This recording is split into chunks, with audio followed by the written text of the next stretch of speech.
Bismillahirrahmanirrahim. Alhamdulillahirabbil alamin. Allahumma shalli wa sallim ala sayyidina Muhammadin miftahi babi rahmatillah adada ma fi ilmillah salatan wa salaman daimaini bidawami mulkillah wa ala alihi wa sahbihi. Assalamualaikum warahmatullahi wabarakatuh. Teman-teman semuanya, kaum muslimin dan muslimat dimanapun berada, alhamdulillah kita berada di tahun baru 1442 Hijriah. Di hari pertama bulan Muharram, mudah-mudahan kita semua bisa menjadi seperti bayi yang baru lahir. Ya, bayi yang baru lahir seperti kertas putih yang belum ada coret-coretannya. Maksudnya apa?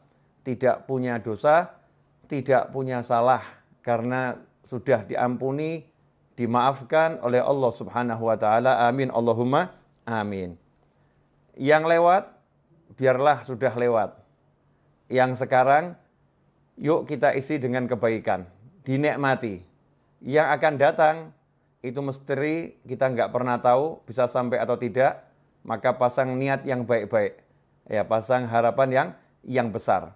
Itulah cara melangkah setiap hamba Allah Ta'ala dalam mengarungi samudera kehidupan. Jadi orang hidup itu dikatakan oleh para ulama as-sufi ibnu waqtih. Yang namanya sufi, orang yang selalu mengolah hatinya dengan menghias lahirnya dengan berbagai kebaikan, menghias lahirnya dengan perintah-perintah Allah Ta'ala dan dijauhkan dari larangan Allah Ta'ala, menghias hatinya dengan keindahan-keindahan dan membersihkannya dari segala kotoran. Sufi yang seperti itu dikatakan ibnu waqtih, orang yang hidup di masa kini, bukan orang yang hidup di masa lalu. Banyak orang itu hidupnya di masa lalu. Ada pula orang yang hidupnya di masa depan. Dia nggak sadar kalau waktunya bukan nanti, waktunya bukan kemarin. Waktunya adalah sekarang. Ya, waktunya adalah sekarang. Ikhwani rahimakumullah, itu yang pengen saya jabarkan berkaitan dengan tema yang diangkat. Ya, yang ingin saya jabarkan. Mudah-mudahan saya diberi pemahaman, diberi ilmu, dan diberi kemampuan untuk mengamalkannya dan menyebarluaskannya. Begitu juga antum semua yang menyaksikan saya saat ini, mudah-mudahan dapat hal yang sama dan lebih. Amin. Akhwani rahimakumullah, hidup bukan untuk berada di masa lalu. Jadi masa lalu itu cukup disadari, yang baik sekarang kita syukuri, yang buruk kita istighfari, minta ampun sama Allah Subhanahu wa taala. Caranya apa? Dengan menikmati masa sekarang. Jadi jangan sampai masa sekarang hanya untuk menyesali masa lalu. Wah, seandainya dulu, kalau dulu saya tidak begini, kalau seandainya, buang semua itu. Yang ada adalah sekarang, saat ini. Saat ini saya dikasih Allah sehat, saat ini saya dikasih Allah waktu, saat ini saya dikasih Allah banyak kenikmatan yang tak terkira. Saya akan pakai ini untuk membuat Allah senang. Ridha Allah. Untuk membuat Allah senang dengan saya, membuat Allah cinta kepada saya. Kalau kita hidupnya seperti itu, mensyukuri yang ada saat ini, otomatis hal-hal yang buruk di masa lampau itu akan sirna dengan sendirinya. Karena orang yang syukur, orang yang mensyukuri keadaannya sekarang, maka oleh Allah Subhanahu wa taala akan diberi tambahan nikmat, dan tambahan nikmat. Di antara tambahan nikmat yang paling besar itu adalah bisa taat dan bisa jauh dari maksiat. Itu tambahan nikmat yang paling besar. Bisa taat dan bisa jauh dari maksiat. Dosanya yang lampau otomatis diampuni oleh Allah Subhanahu wa taala karena Allah senang sama dia. La in syakartum la azidannakum wa la in kafartum inna adzabi lasyadid. Kalau orang yang kufur nikmat dikatakan siksanya pedih. Kalau orang yang mau mensyukuri nikmat, maka ditambah nikmat. Ditambah nikmat ya otomatis dosanya dihapus. Karena orang punya dosa kan bukan dalam nikmat, tapi dalam azab. Ya, dalam azab. Karena itu fokusnya sekarang, saat ini. Saat ini saya harus ngapain ya? Saat ini harus ngapain? Saat ini saya harus apa?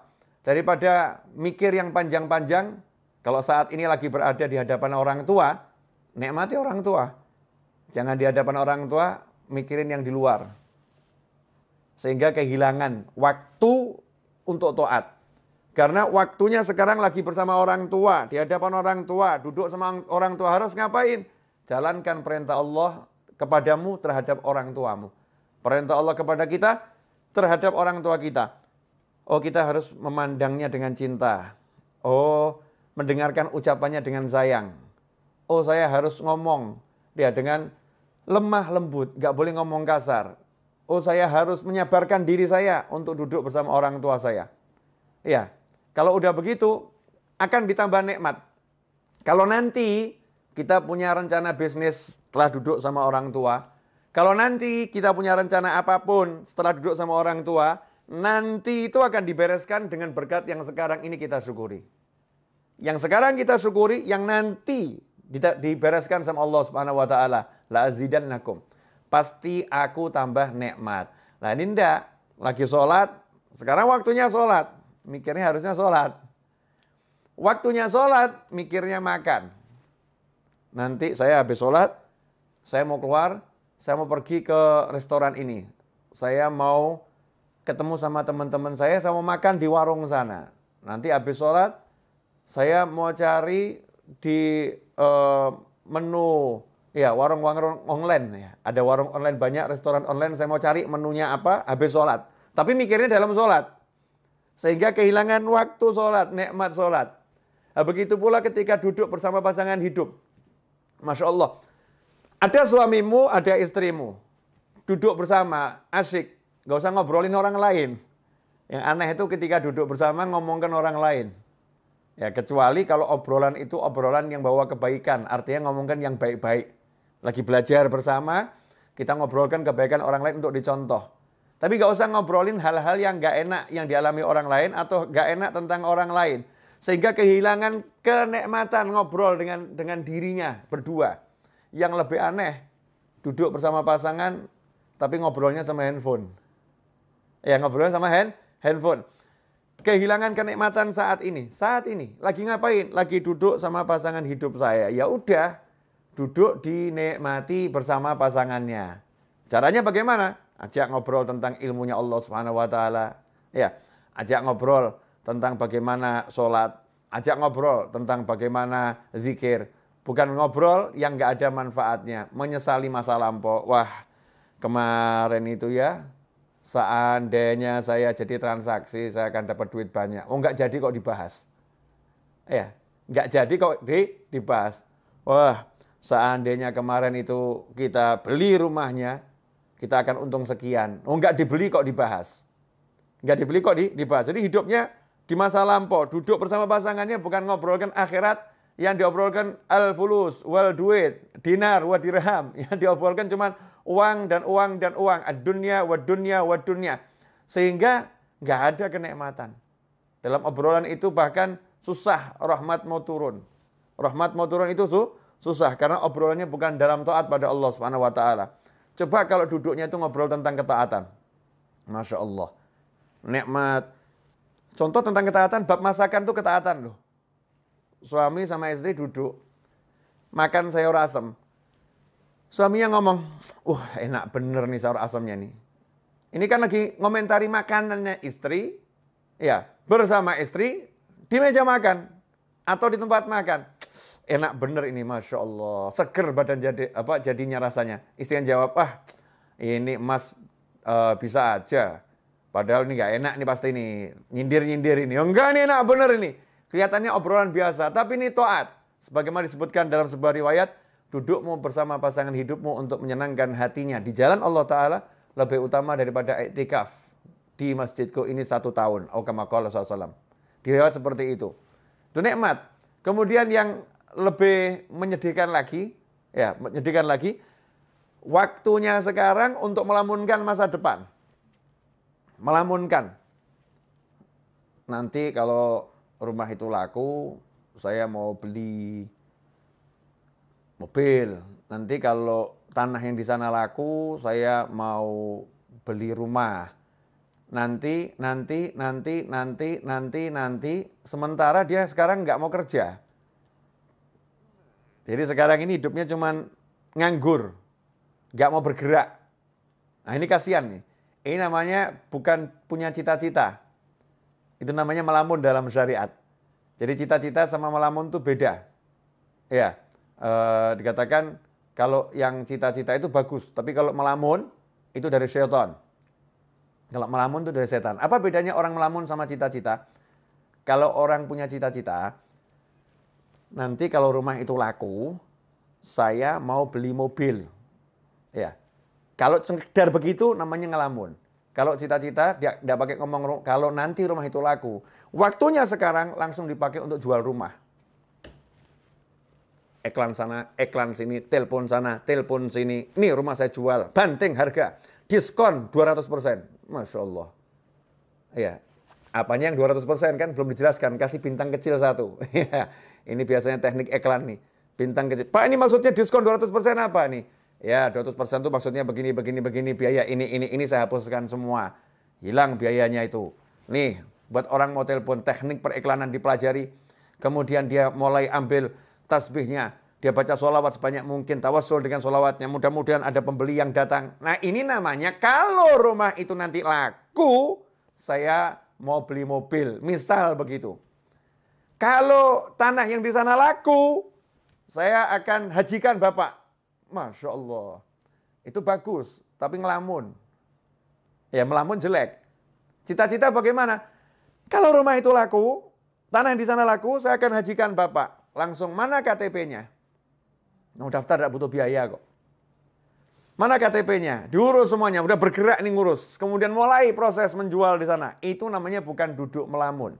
Tapi orang punya cita-cita. Itulah niat. Ya, makanya setelah hijrah, setelah Fathul Makkah, la hijrata ba'dal fathi.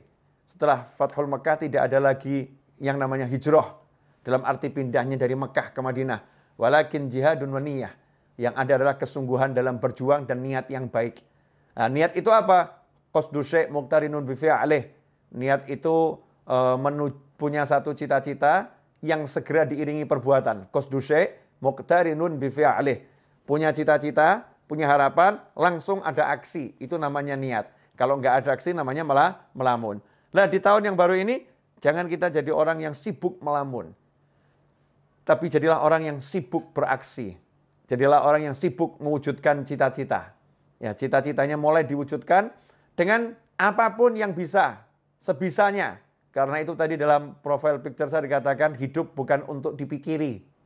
Ya, bukan cuma mikiri hidup kok seperti ini ya, punya suami kok kayak gitu ya, punya istri kok seperti itu ya. Nggak nyelesain masalah.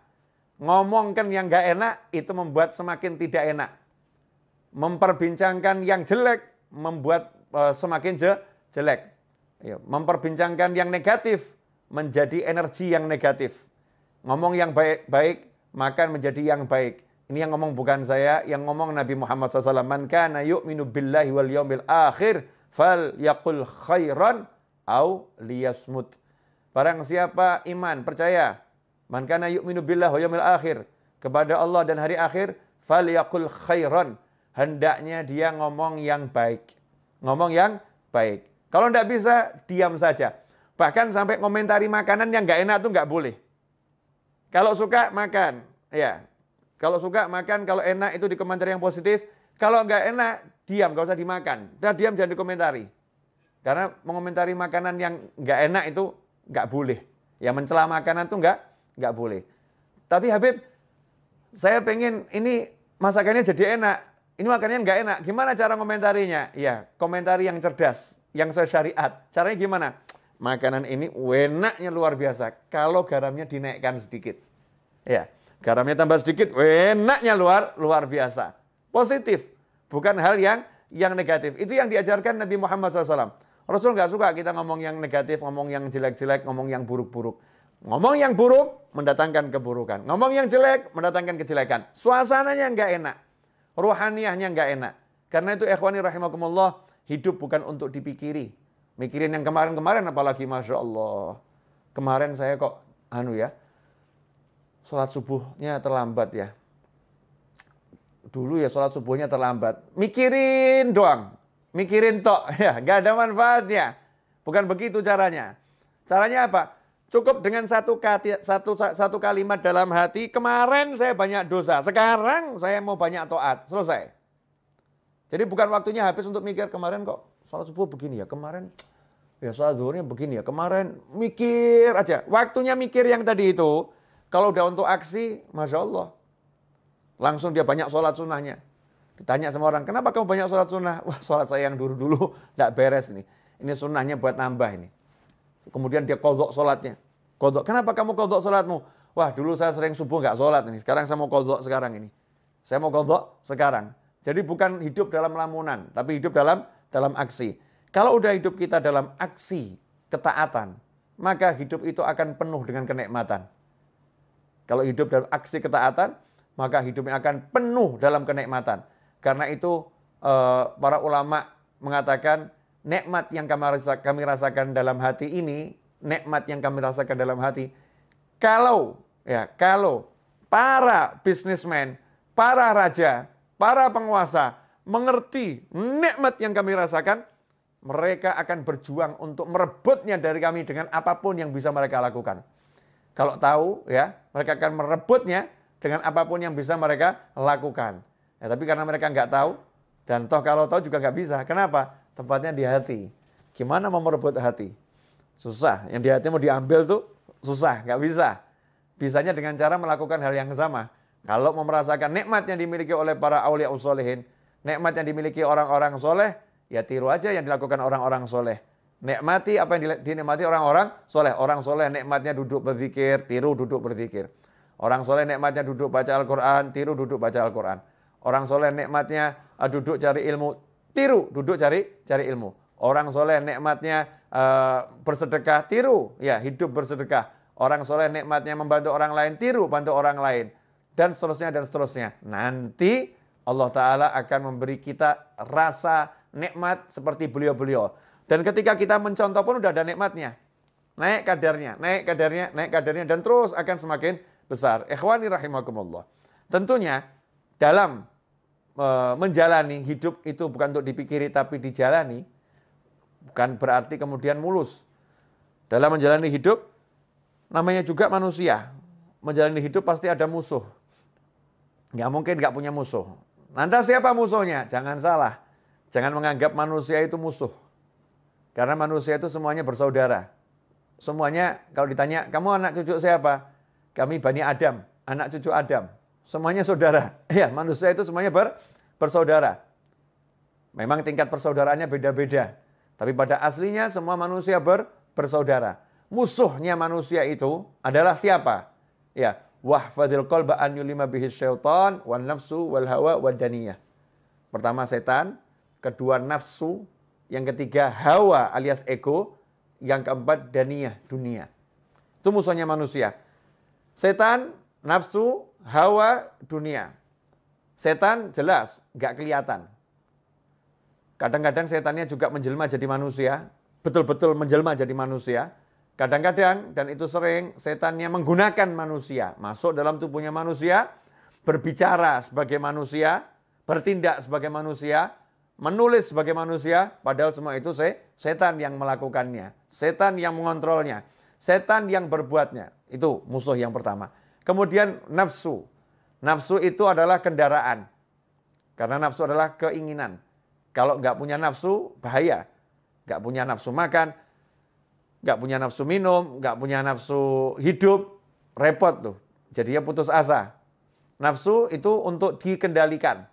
Dia kendaraan, dikendalikan. Kalau nafsu dituruti, jadi musuh. Makan, pengen makan. Makan terus, jadi musuh, jadi penyakit. Ya. Kemudian nafsu-nafsu yang lain. Kalau diturutin, jadi maksiat. Naudzubillah min dzalik. Makanya dikendalikan. Hawa. Wah, ini hawa ini kendaraan iblis terbesar. Karena sifatnya sifat turunan iblis. Apa itu? Ego. Tidak mau dikalahkan. Ya, hawa itu ego. Tidak mau dikalahkan. Maunya menang sendiri. Itu ego. Nah, makanya iblis dilaknat karena dia punya ego yang besar. Disuruh sujud kepada Nabi Adam alaihissalam, iblis tidak mau. Karena itu iblis diusir dari rahmatnya Allah Ta'ala. dibuang dari rahmatnya Allah Ta'ala, nggak dapat rahmatnya Allah Ta'ala. Karena itu dikatakan iblis dilaknat. Kenapa? Karena dengan egonya dia nggak mau sujud, dia sombong kepada Allah Subhanahu Wa Ta'ala. Sombongnya itu dengan tidak mau menjalankan perintah Allah untuk sujud kepada Nabi Adam alaihissalam. Ini ego. Nah kalau kita jadi muslim jangan dikendalikan ego. Nggak mau dikalahkan. Jadikan ego kita itu ego yang baik. Ya, saya kalau baca Al-Quran nggak mau ada yang mengalahkan saya ini. Saya mau paling hebat sendiri baca Al-Qurannya. Tapi kalau ada yang mengalahkan senang, alhamdulillah ya. Ternyata dia lebih hebat dari saya. Jangan sampai egonya ego yang negatif, nggak mau dikalahkan. Misal, biasa ngurusin masjid. Masjid sebelah kok ngundang ustadznya ustadz nasional yang jamaahnya banyak.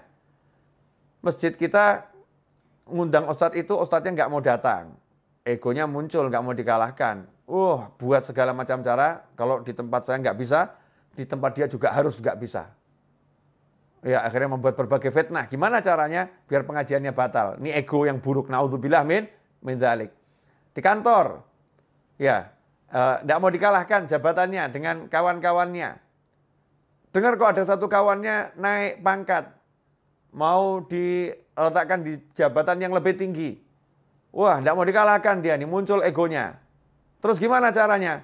Dia cari kelemahan kawannya itu, kemudian dia fitnah gimana caranya, yang penting biar namanya jatuh. Ini namanya ego. Naudzubillah min dzalik. Kemudian dunia, masya Allah, segala sesuatu selain Allah Ta'ala. Ini tidak boleh ada dalam hati kita. Mau istri, mau anak, mau suami, ya siapapun selain Allah nggak boleh ada dalam hati. Bolehnya masuk hati harus lewat Allah Subhanahu Wa Ta'ala. Harus bismillah, harus ada Allahnya. Anak ada dalam hati karena Allah. Mencintainya karena Allah. Menyayanginya karena Allah. Makanya begitu anaknya nggak mau sholat, orang tuanya harus marah. Ya, orang tua harus marah. Nah itu namanya karena Allah Subhanahu Wa Ta'ala. Pasangan hidup, istri. Istri kalau menghalangi suami untuk bekti sama orang tuanya, suaminya harus marah. Tidak bisa, saya tidak bisa mencintaimu mirip orang tua saya. Apalagi lebih. Mirip saja nggak bisa. Nomor satu, cinta saya harus orang tua saya. Begitu Allah saya ngajarin saya. Begitu Allah saya perintahkan saya. Ini masukkan istri ke dalam hati juga karena Allah Subhanahu Wa Ta'ala. Pekerjaan boleh masuk dalam hati kalau karena Allah Subhanahu Wa Ta'ala. Ini saya mau cari nafkah. Pekerjaan ini penting untuk berikan nafkah kepada keluarga saya yang halal. Tapi karena Allah, nggak takut kehilangan pekerjaan. Karena Allah kok. Ya kalau emang dia harus hilang, nanti kan Allah akan mendatangkan yang lain pekerjaannya. Ya Allah akan kasih yang lain. Semua dikembalikan karena Allah, karena Allah, karena Allah. Kalau udah punya seperti itu, menghadapi manusia model apapun, hidup untuk dijalani. Ketemu yang seperti apapun, yang penting pasang niat yang baik, pasang niat yang besar, kemudian jalani tanpa harus difikiri. Nanti gimana ya? Kira-kira saya bisa dapat rezeki besar nggak ya? Kira-kira nanti saya dipecat nggak ya? Nanti lagi yang dibicarakan. Nggak usah bahas nanti, sekarang kamu syukuri, sekarang kamu nikmati. Habib, Ustadz, Kiai, sekarang saya jadi pengangguran, barusan di PHK. Salah, kamu bukan pengangguran.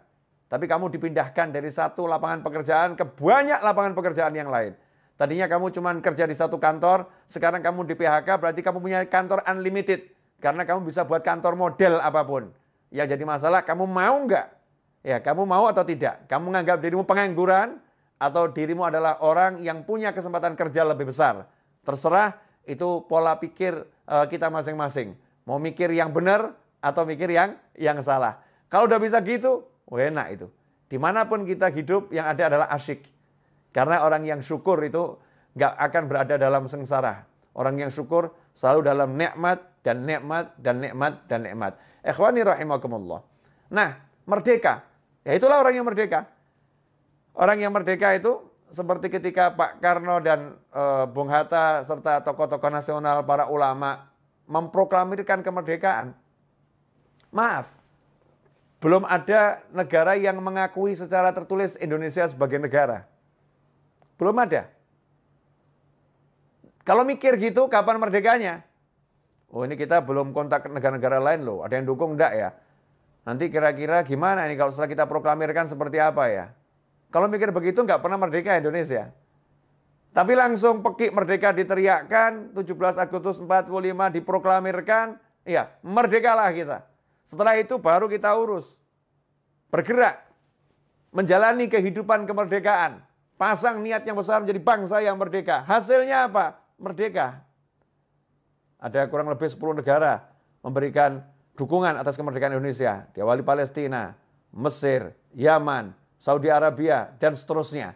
Bisa kita baca di sejarah kemerdekaan bangsa kita ini. Ikhwani rahimakumullah. Ya, itulah cara berpikir orang yang sudah mengerti. Ya, sudah mengerti bahwasanya hidup itu untuk dijalani bukan dipikiri, tentu dengan niat-niat yang baik. Nah, kemerdekaan ini pada hakikatnya adalah bebas dari penjajahan. Sementara saat ini kita sebagai pribadi manusia, kita sendiri nggak bebas dari penjajahan nafsu. Masya Allah. Penjajahan nafsu, misal nafsu merokok. Nafsu merokok. Dikasih tahu sama dokter, Bapak ini sakit paru-paru, agak berat Pak, harus berhenti merokok. Kalau Bapak lanjutkan, nyawa Bapak bisa melayang. Ini karena nafsu merokoknya kuat, nyawa itu melayang nggak dipikirkan, udah mati urusannya Allah. Nanti kalau udah takdirnya mati ya mati, kalau belum waktunya ya nggak akan mati. Pakai dalil takdir pula ini. Untuk menuruti hawa nafsu pakai dalil takdir. Dia nggak bisa mengendalikan nafsunya ini. Rokok berhenti dulu ya, saya lagi sakit nih, berhenti kamu. Nggak bisa. Nggak bisa ngomong gitu sama rokok, nggak bisa. Baru sama rokok saja udah dijajah. Masya Allah, itu yang bab rokok. Ada lagi yang bab lain. Ya, kebiasaan yang negatif. Ya, kebiasaan yang negatif. Masing-masing kita ini punya sesuatu yang mungkin menuruti nafsu. Makan, Masya Allah. Dokter melarang, ya, berdasarkan ilmunya. Bapak tidak boleh makan ini, mengandung kolesterol, ini membahayakan jantung Bapak. Tapi nafsunya suka ini, makannya enak semua ini. Ini kalau nggak makan begini rasanya nggak hidup, Masya Allah. Nggak makan begini rasanya nggak hidup, nafsunya itu. Ini kalau diturutin, nggak berhenti dari makanan macam-macam tadi, maka akan jadi sakit yang semakin parah dan akan menghilangkan nyawa. Na'udzubillah min dzalik. Muslim yang merdeka, dia bisa katakan sama nafsunya, stop dulu ya, sampai kondisi saya itu sudah betul-betul baik. Nanti kalau udah baik, kita akan dialog lagi. Enaknya kamu saya makan 1 bulan berapa kali? Ya, dalam seminggu berapa banyak saya makan kamu nih? Dialog sama nafsunya nih. Nafsunya dikendalikan, itu baru muslim namanya. Itu namanya orang yang merdeka. Ya, orang yang merdeka. Kalau belum begitu, masih dijajah oleh setan, nafsu, hawa, dan dunia. Yang paling kesian yang dijajah sama dunia, Masya Allah. Takut kehilangan duit. Takut kehilangan pekerjaan. Gara-gara takut kehilangan pekerjaan, disuruh melakukan yang haram apapun dijalani. Daripada saya kehilangan pekerjaan, nyerempet haram dikit gak jadi masalah. Masya Allah. Nyerempet yang haram dibilang gak jadi masalah.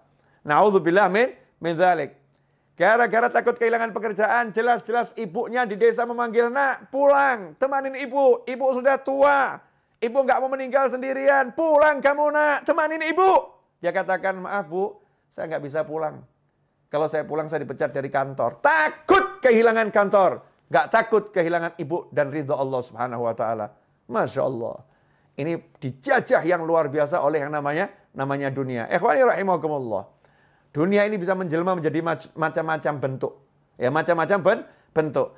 Segala sesuatu selain Allah yang ada dalam hati, mengalahkan Allah, mengalahkan aturannya Allah, itulah dunia. Ya, itulah dunia. Sekarang pilihan ada di tangan kita. Kita mau jadi manusia yang merdeka atau manusia yang terjajah. Kalau mau jadi manusia yang merdeka dan setiap muslim harus jadi orang yang merdeka, maka kita harus berjuang. Ya, jihadun wa niyah. Berjuang melawan nafsu. Berjuang melawan ego. Berjuang melawan syaitan. Berjuang melawan dunia. Caranya ya dengan melaksanakan perintah Allah. Belajar setiap hari. Cari ilmu terus tanpa henti. Nabi Musa pun gak pernah berhenti cari ilmu. Walaupun udah menjadi Rasul, kalimullah, yang diajak bicara langsung oleh Allah Subhanahu wa ta'ala. Nabi Muhammad SAW tidak pernah berhenti minta tambahan ilmu. Walaupun ilmu beliau adalah ilmu langsung dari Allah Subhanahu wa ta'ala. Ya, yang Allah katakan diwahyukan.